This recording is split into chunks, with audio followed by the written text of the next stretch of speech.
With the mess aside, life is so good. Yes, life is so good because like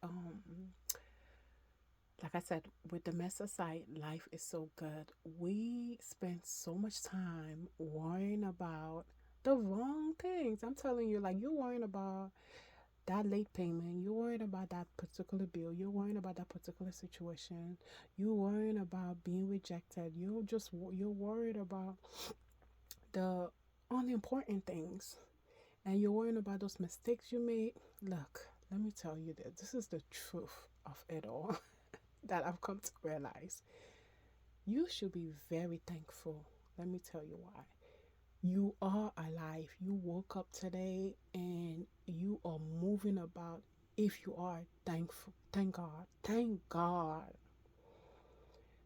If you're in a place where as or a country where as like you have you're roaming around freely, you're even practicing the religion or whatnot, or just practice like embracing God fully, thank God. Like when you think about it, there's so many things that could be going wrong.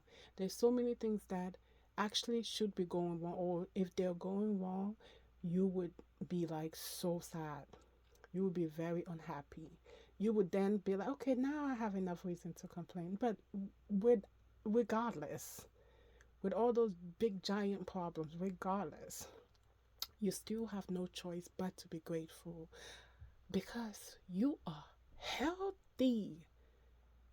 Do you know how many people are actually in the hospital bed right now and all they're wishing for is to just get out that bed and be able to just even do for themselves, to be able to even just get a fresh of air outside, just see nature.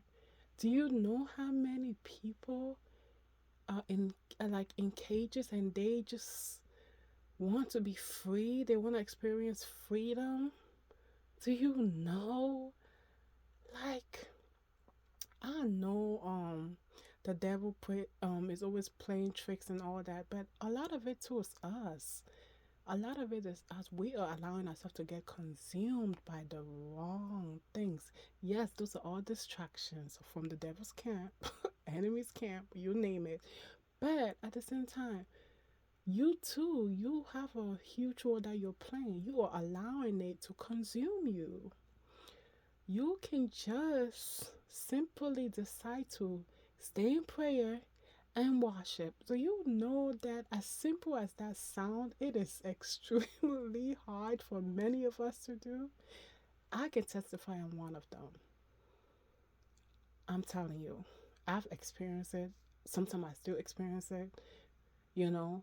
But I'm so grateful that God's love is so merciful and He's so full of grace for us because, like, when you catch yourself, you should be grateful for the Holy Spirit. When you catch yourself back and you be like, you know what, snap out of it. Because it's so easy to get consumed by that instead of us just worshiping, staying in prayer. The most easiest thing to do, but yet the hardest thing. Yeah, those big giant problems, they are not the end of it. As we're making it, we give it so much power.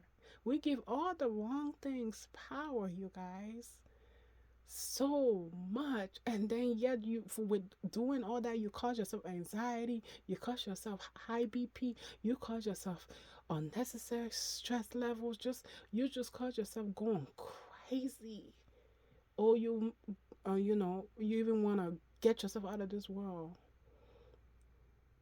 all because you allow it to consume you. But think about all those people in the hospital.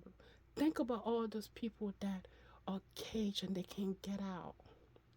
Think about all those people that have no voice whatsoever to be who they want to be, practice what they want to practice, you know? Just think about it. Think about all those people that have no light, no water to drink, basically no abundance of resources like you do. if you do have those. And if you don't, I pray for you. You know, I pray for you. I'm praying for those that are in those situations, because your own problem is not even bigger than the other person's problem. I say this all the time. It's really not. Look, y'all, I'm saying this, but I get caught up too, because, like, I'm human.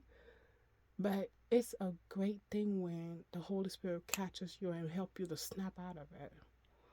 Because truly, truly, life is worth it. It's worth living. Life is worth living. They say you make your bed, you lay in it that way, right? The way you make your bed, that's how you're gonna lay in it. A lot of it is our decision making. A lot of it is just simply us, excuse me, being disobedient. When we can just live that promise in life that God promised us by simply just being obedient to His word. Read the word, worship, pray. Let God be the center of it all. Focus on God. I'm not saying that you should just ignore your bills, ignore your issues, ignore your the big giant problems in your life. I'm not saying that. But I'm saying don't let it overwhelm you, whereas you're not enjoying the moments you're currently in to the new life that you're eventually going to end up at. Because truly, truly, there is a light at the end of the tunnel.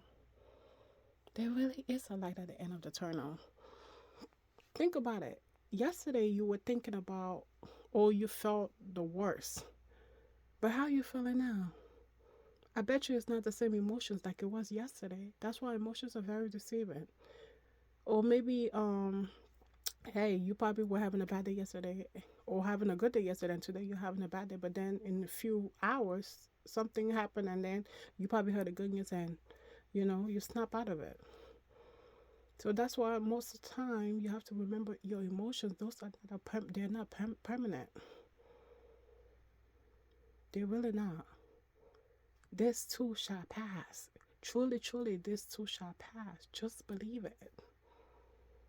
Don't be overwhelmed by this big life giant problems. Don't. Because you serve a God that truly, truly is greater than all of those issues. All of it all.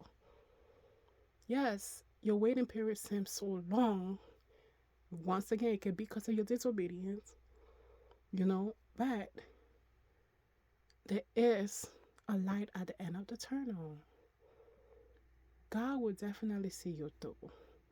He never fails. You, excuse me, you stop letting go of God's hand. You stop worshiping those big giant problems. You stop believing in your emotions so much. Just take a breather. Pray and worship. Worship Him even through the storm. Even through it all. You know how sometimes the weather is so bad, and then, like, for those of us that are experienced, if not, but the weather is so bad, sometimes you're caught up in it. You try to maneuver your way in that weather until you reach your destination. And even if you end up getting to a point where you're kind of like stuck. Eventually, either a roadside assistant or somebody, emergency crew, they come and rescue you. But I bet you at that moment, you probably thought like you probably wasn't even gonna make it, or you got anxious and everything. But at the end of the day, rescue came. God is gonna rescue you through it all. Just hold Him tight. Let your focus be on Him. And like I said, it's easier said than done. Yet the most simplest thing to do. I fall victim of that. So it's not only you. Don't feel bad if you do, but just pull yourself back up. Pull yourself back up. This is the time that the battles are just going to get worse and worse and worse and worse. But there is going to be a light at the end of the tunnel. You got to hold God fast. Still strong. Boldly and confidently. And Know that you serve a mighty, mighty God, because we do really serve a mighty, mighty God. We're the one that's just slacking, not God, you know?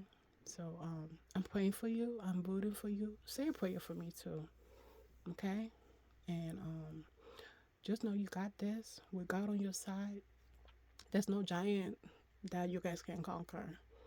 Matter of fact, He already conquered it all. Stay blessed.